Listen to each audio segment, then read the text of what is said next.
مقتطفات من الكتب. سلسلة نحو مشروع كردستاني استراتيجي. مقتطف من الحلقة. هذه هي شخصيتنا الكردستانية الأصيلة. الكاتب الدكتور سوزدار ميدي.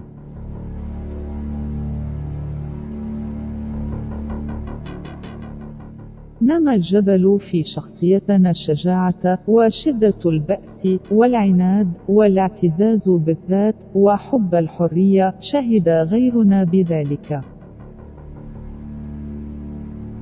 قال ابن حجر العسقلاني في تاريخ 1449 ميلادي: الكرد ناس موصوفون بالشجاعة. وقال شهاب الدين الأيلوسي في تاريخ 1854 ميلادي: وبالجملة الأكراد مشهورون بالبأس،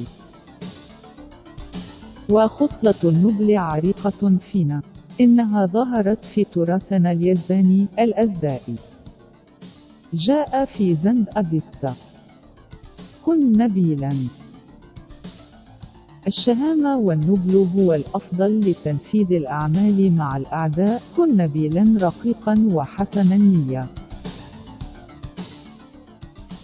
وفي العصر الحديث قال باسيلي نيكيتين: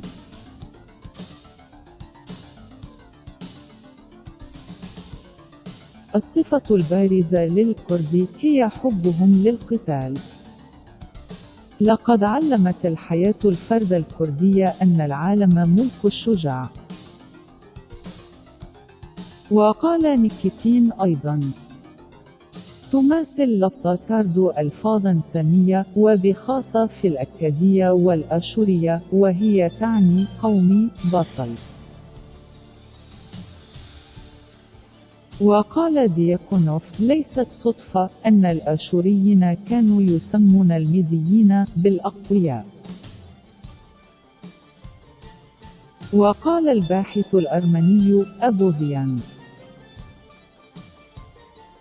نستطيع أن نطلق على الكرد لقب فرسان الشرق بكل ما في هذه الكلمة من مدلول. فرسان الشرق، فرسان الشرق، بكل ما في هذه الكلمة من مدلول، بكل ما في هذه الكلمة من مدلول.